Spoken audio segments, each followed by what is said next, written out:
Eu acho que eu estou um pouco melhor. Mas você sabe que quando a gente fala de tosse, a gente começa a tossir. Parece que é meio psicológico.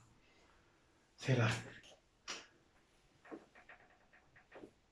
Tossir e coçar é só começar. Mas enfim.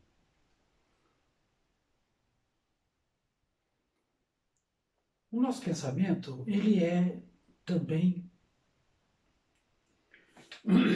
um mecanismo que organiza tudo para nós. Tá? Nós precisamos saber onde todas as coisas estão. Quando eu chego em casa, eu tenho que saber onde está o sofá, onde está a televisão, onde está a geladeira, onde está o fogão, onde está a cama, onde está o banheiro.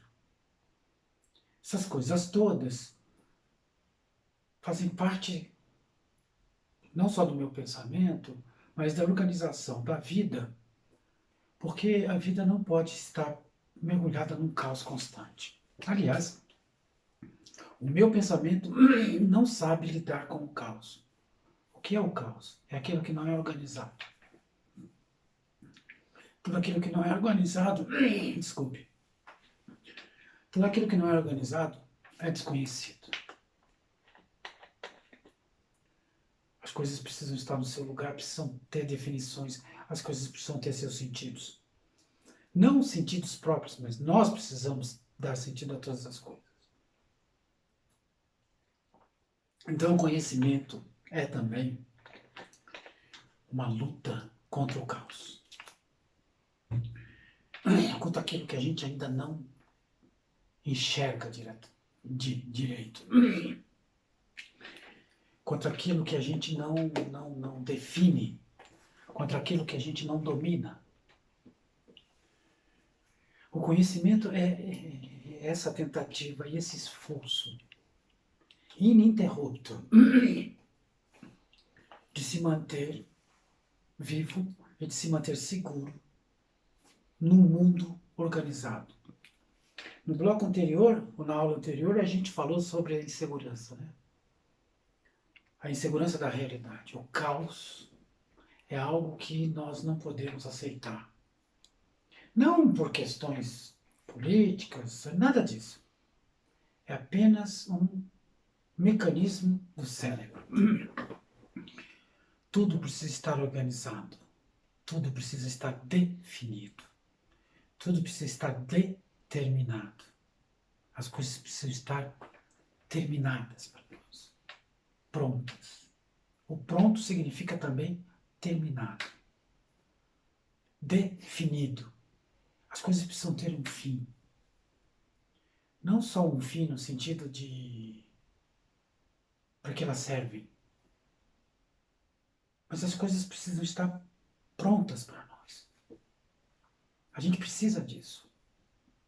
Onde quer que a gente vá, a gente olha para tudo e o nosso pensamento imediatamente se coloca nessa experiência de tentar organizar onde eu estou, com quem eu estou, que lugar é esse, que coisas são essas, de onde essas coisas vêm, por que elas estão aqui, por que eu estou aqui e o que significa estar aqui.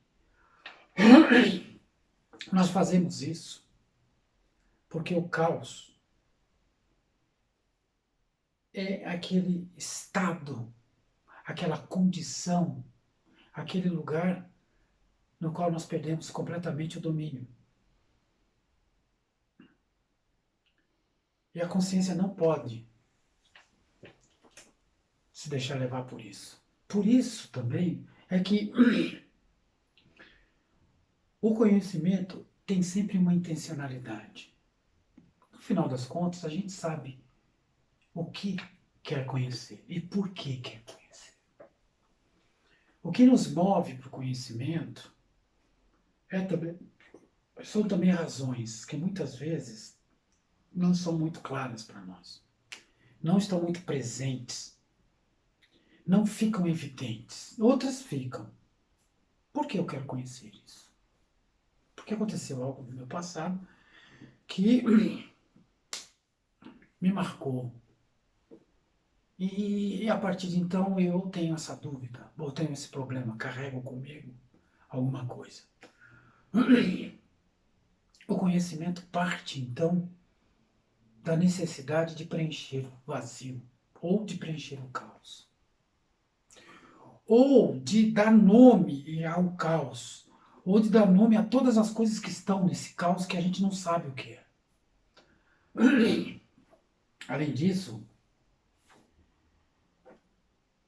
a fonte do conhecimento é essa relação contínua entre nós e a natureza. Se, e por que nós precisamos dessa relação com a natureza? Por que a natureza é tão importante para nós? É importante porque dela nós extraímos a satisfação das nossas, desculpe, das nossas necessidades. Ou seja, nós vamos à natureza porque precisamos comer, precisamos beber, precisamos nos proteger.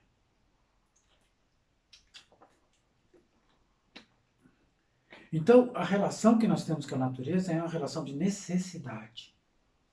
E tudo aquilo que nos envolve para satisfazer as nossas necessidades, arrancando da natureza algo, isso se transforma em conhecimento.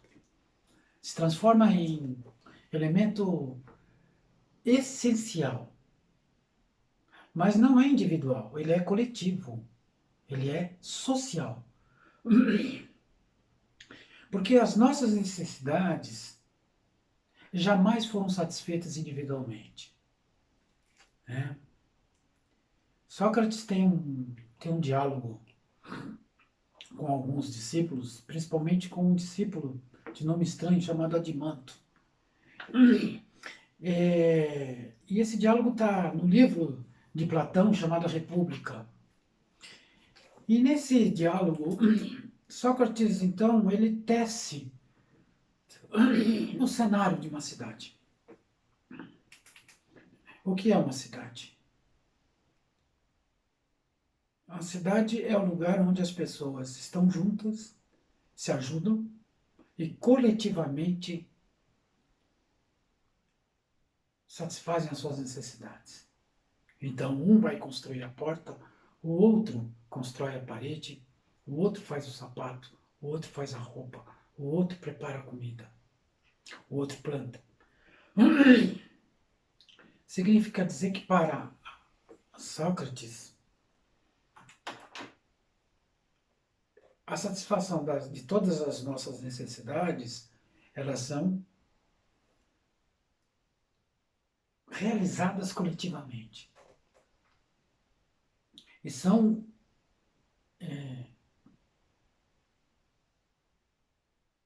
transmitidas coletivamente. O conhecimento é esse esforço. Por isso que o conhecimento não é um piquenique. Não é uma coisa tão simples assim que a gente possa simplesmente absorver por meio de imagens ou de vídeos. Conhecimento é um esforço permanente, duradouro. Ele é limitado, como a gente já falou na aula passada, no bloco passado. Mas ele é necessário. Nós precisamos, além de tudo, precisamos reconstruir os conhecimentos para identificar o que está acontecendo com a gente hoje. Porque o presente, ele tem uma diferença em relação ao passado, que é uma diferença crucial. O presente é sempre mais rico e mais complexo do que o passado. Sempre. Somos mais complexos, somos mais difíceis, somos mais complicados do que há 10 anos, do que há 5 anos, do que há 3 anos, do que há 1 ano. Porque as experiências, elas se acumulam e também elas se dissolvem. Nós ficamos cada vez mais presos nesses labirintos. E mesmo assim, somos mais complexos do que os nossos passados. Essa geração é mais complexa do que a geração passada. Então nem sempre o passado explica o presente. Cuidado com isso. O conhecimento, ele tem um aspecto também como aquele que a gente viu sobre a abstração. O conhecimento precisa sempre estar aberto ao mundo. E principalmente ao que acontece no presente. Ele é muito mais condicionado ao presente, porque é o presente que me provoca muito mais do que o passado. Mas infelizmente, como a gente sabe, a gente está mais preso ao passado do que ao presente.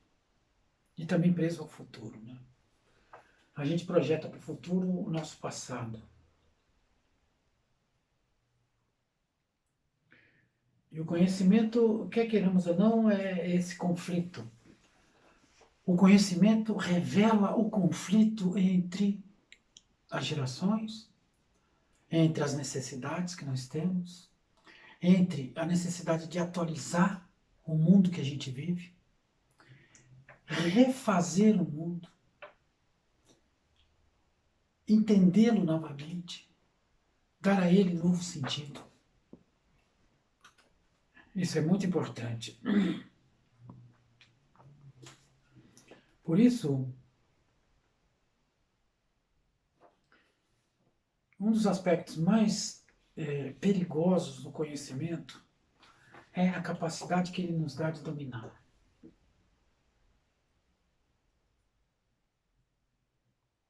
Mesmo o conhecimento sendo limitado, ele tem um poder muito grande. Não exatamente o conhecimento tem um poder muito grande, mas quem exerce o conhecimento pode ter um poder muito grande. No entanto, na sociedade que nós vivemos, ou seja, na sociedade capitalista, não é exatamente quem tem conhecimento que tem poder, mas quem tem capital tem o poder de comprar conhecimento. Hoje, no mundo, segundo uma pesquisa da UFRJ, existem aproximadamente 5.000 cientistas pagos a preço de ouro por 6 ou 7 países dominantes e algumas corporações. Esses 5.000 cientistas, na verdade, pensam tudo. Tecnologia, do ponto de vista científico, eles estão na ponta. E eles é que determinam os processos produtivos. Eles determinam os processos tecnológicos. Eles determinam como a ciência vai caminhar, como ela caminha. Esses caras, no universo de 7 bilhões e 700 milhões de habitantes, são 5.000. Esses caras, pagos a peso de ouro, ditam para nós o que nós temos que fazer. Então, esse negócio de dizer que nós estamos numa era do conhecimento, eu tenho cá minhas dúvidas, porque eu acho que nós estamos na era de um conhecimento marcado principalmente pelo poder de quem tem a capacidade de comprar esse conhecimento. Certo? Então, a era do conhecimento também é uma era perigosa, porque é sempre a era do domínio. Todo conhecimento é o domínio de alguma coisa. Seja ele pessoal, coletivo, social. Né? Então, esse aspecto é muito perigoso. É por isso que, por um lado, a necessidade de compreender o mundo, de conhecer o mundo, contra o caos, nos leva também ao outro lado que é contraditório, ou seja, o fato de que, de alguma maneira, a gente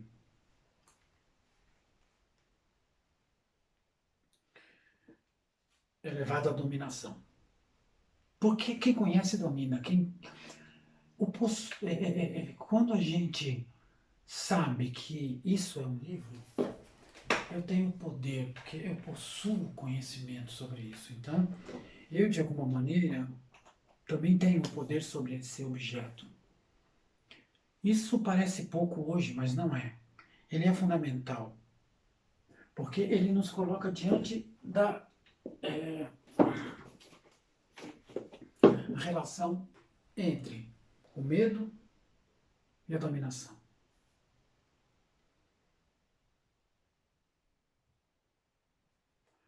Nesse sentido, como eu disse, a nossa relação, o nosso conhecimento, a base do nosso conhecimento é a nossa relação com a natureza, em conjunto com os outros que estão conosco, ou com aqueles que estão distantes. Por isso, nós somos também a natureza. Mas o mais interessante é que a natureza não depende de nós. Nós podemos destruir a natureza, mas ela não depende de nós, porque ela é anterior a nós. Todo conhecimento que temos é um conhecimento construído nessa relação com a natureza, mas a natureza apenas não só não depende de nós, como também não precisa de nenhum tipo de conhecimento sobre nós.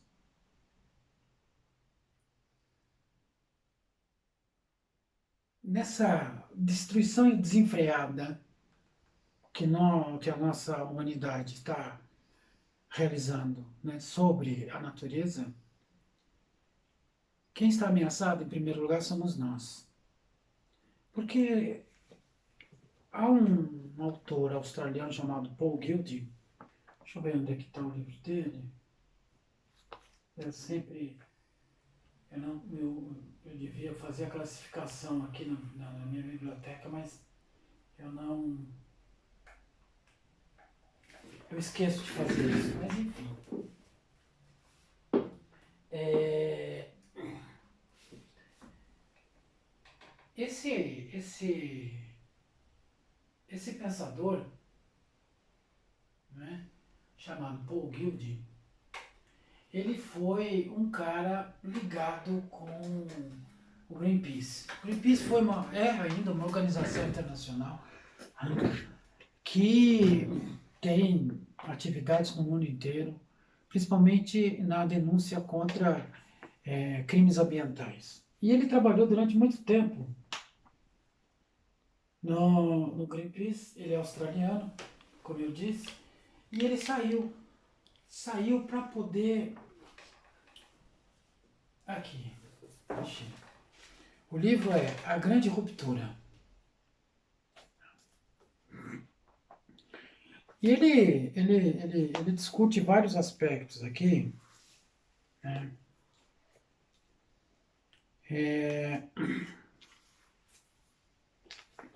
Principalmente ele diz o seguinte, que a natureza ela vai se regenerar.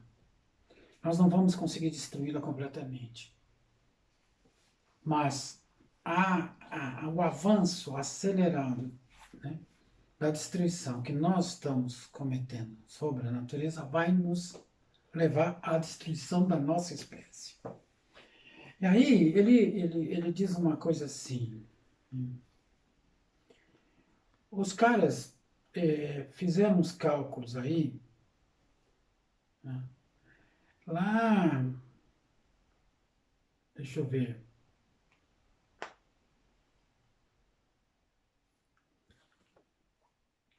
mais ou menos na década de 70, de 1970, os caras começaram a fazer um cálculo para ver quanto que a humanidade ia gastar, quanto que o sistema capitalista ia gastar arrancando, né, nesse processo de superprodução, aquilo necessário para a gente poder, né, viver.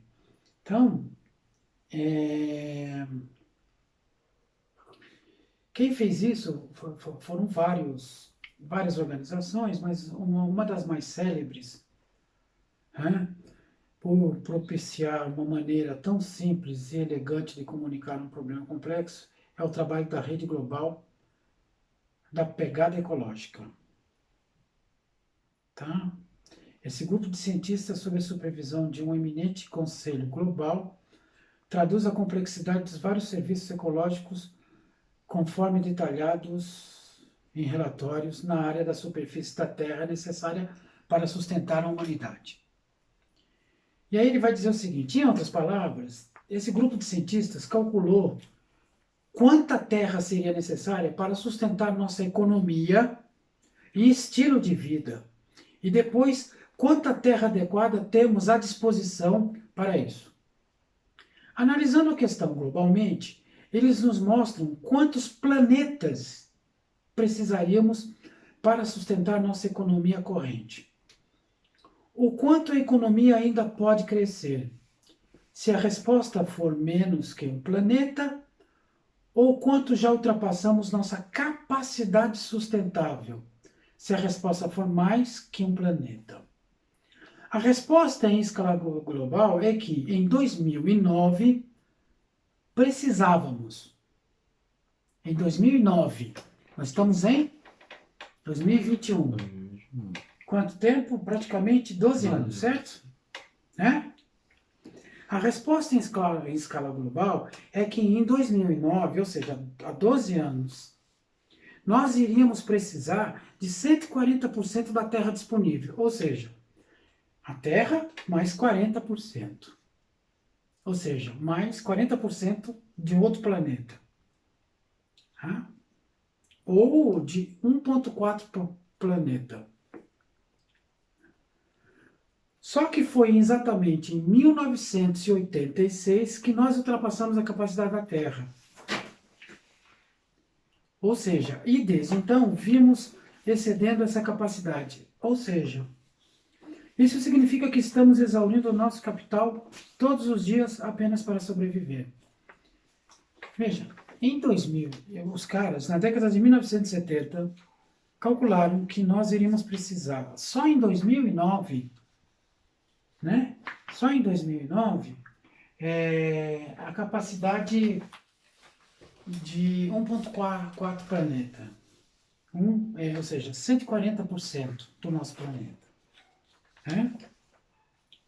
A área total, mais 40%. Como se a gente tivesse que ir para outro planeta.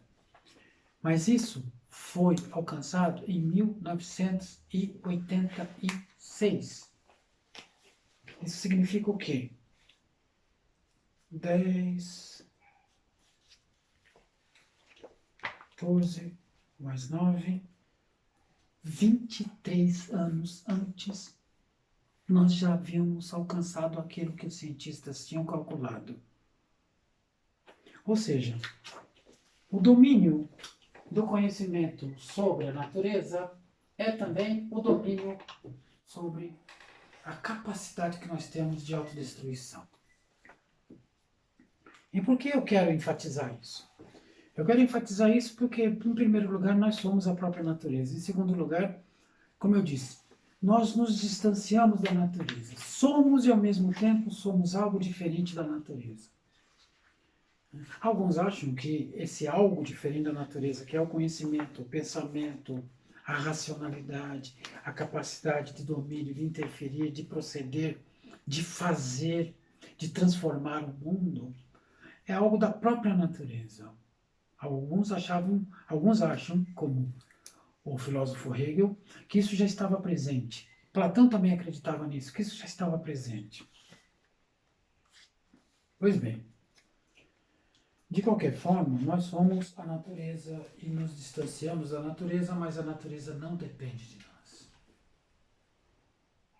Então, todo conhecimento que nós temos, todo conhecimento construído é um conhecimento também contra nós mesmos, de alguma maneira. É contra a natureza. Nós lutamos contra a natureza. Há uma luta constante entre nós para a gente se adaptar ao mundo e para dominá-lo, por meio do conhecimento. E todas as vezes que lutamos contra a natureza, nós perdemos. Infelizmente, nós perdemos.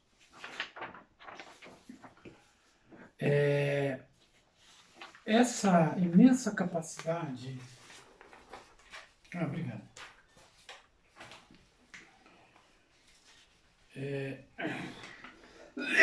Essa imensa capacidade é a capacidade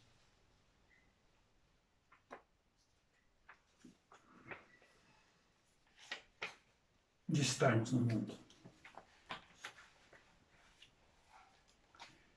Então, desculpe, de novo começou a tosse.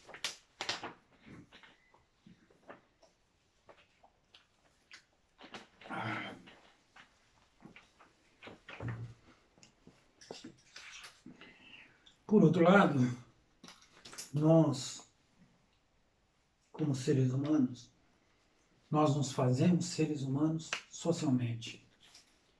Eu poderia dizer para vocês que nós somos homens e mulheres sociais nessa relação com a natureza. Tá?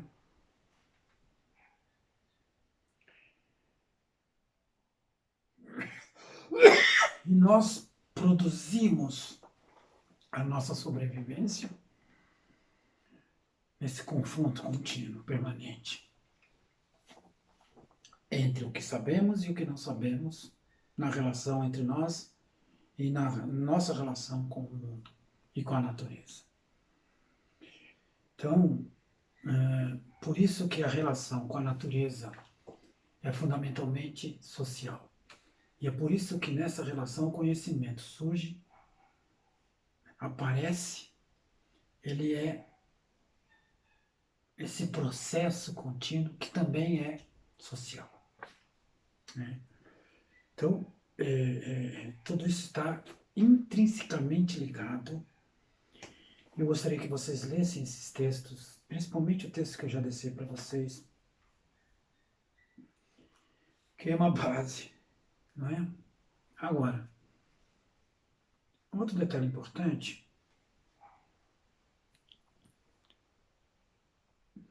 nós não conhecemos do nada. Nós conhecemos a partir de algo que temos. E o que é que nós temos? A relação concreta, a experiência concreta com o mundo concreto. Depois se torna abstração, como a gente viu. Mas antes, o conhecimento, ele é essa experiência real com as coisas reais que o mundo nos dá, com a natureza nos dá e que os outros nos dão. Então, o conhecimento, a base do conhecimento é essa relação e nós precisamos estar nessas relações. Em algum momento nós precisamos estar nessas relações. Ou outros que precisaram estar nessas relações. Significa que esse processo é um processo também do ter. É preciso ter para conhecer. O conhecimento ele não é um ato espiritual de anjos que já conhecem tudo. Nós não sabemos nada, nós não conhecemos nada e é por isso que nós precisamos dessa experiência. E precisamos estar na experiência real. Então, o conhecimento não é simplesmente a aquisição de frases, livros, leituras. O conhecimento é muito mais do que isso. E cada um de nós, de certa forma, sabe, né? Mas o conhecimento também não pode ser reduzido a uma única fonte. Por isso que o pensamento, ele é esse labirinto, e o conhecimento também é esse labirinto. E chega um momento em que a gente fica tão confuso e que a gente não sabe se de fato sabe ou se de fato a gente precisa se convencer de que sabe. Por outro lado, como eu disse, a necessidade de segurança, a necessidade de domínio, que também é um perigo. Toda razão é perigosa. Porque até mesmo as emoções são racionais. A gente não é totalmente fora. A gente não é totalmente irracional. A gente escolhe muitas vezes as emoções que a gente quer, a gente gosta de determinadas emoções.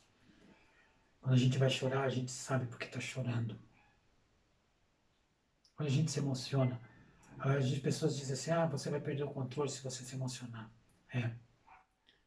A raiva parece que nos leva, ou então a emoção daquela mesmo que você é tomado por uma comoção. Não emoção, uma comoção. E isso parece que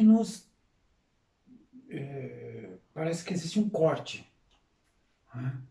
A gente fala das emoções, a gente fala da subjetividade, a gente fala da racionalidade, como se a razão também não fosse algo perigoso. Tão perigoso quanto as emoções. Porque veja, quantas vezes eu e você já não calculamos uma vingança? E quantas vezes não fizemos isso racionalmente? As guerras, elas não são simplesmente decididas na emoção, elas são decididas também na racionalidade. Eles podem utilizar de emoção para que eu fique com raiva do meu inimigo. Que a raiva é um elemento fundamental para você destruir o outro. O ódio, né? Mas tudo isso também é racional. A razão é perigosa. A gente aprende a mentir racionalmente.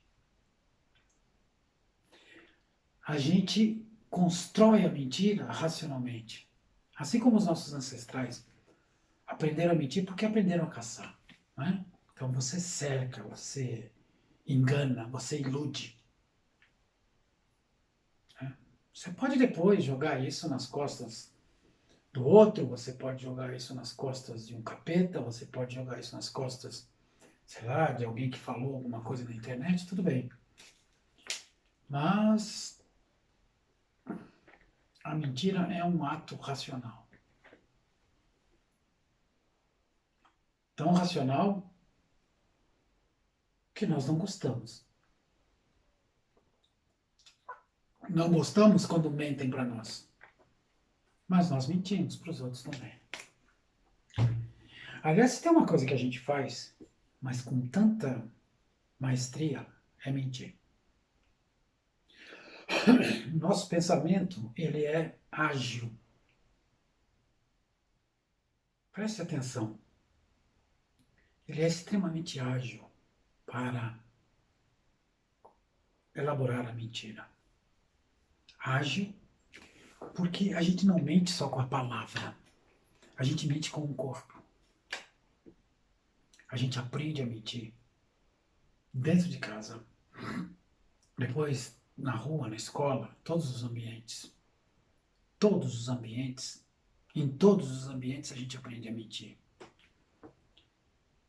Tanto que a gente, com o passar do tempo, a gente não dá mais o nome de mentira. A gente dá outro nome. A gente, é omissão, é não sei o que, é isso e aquilo. Mas é racional. A gente aprende. É um conhecimento que a gente constrói. E por quê? Isso tem a ver com o pensamento, com o medo. Mentimos porque temos medo. Não porque somos safados. Ou porque somos desonestos. Você pode ser uma pessoa honesta a vida inteira. Você pode mentir. Mentir de tal maneira que nunca vai causar prejuízo a ninguém. Nem a você e nem aos outros. A gente aprende a mentir. Porque o medo faz parte do pensamento. Se eu pudesse dizer, vamos dizer assim, mais de 85%, um pouco mais de 85% do que move o pensamento é medo. E onde está o medo no passado? A gente mente por necessidade de defesa. Não estou aqui defendendo a mentira, porque como ela é racional significa também dizer que o pensamento pode transformar essa racionalidade quer dizer, dessa mentira, né, que é um processo racional, também é algo cruel, perverso. Pode? Claro que pode. Você pode querer prejudicar alguém, você pode querer o sofrimento de alguém racionalmente? Sim. Eu, por exemplo, quero. Eu sou o maior assassino que eu conheço, porque todos os dias, mentalmente, eu mato uns 20.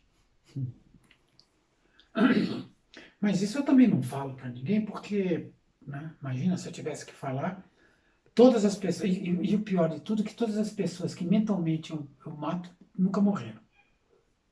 Né? Ainda bem, sei lá, mas pelo menos eu nunca cometi essa atrocidade de matar alguém. Até agora, evidentemente. Então veja, é,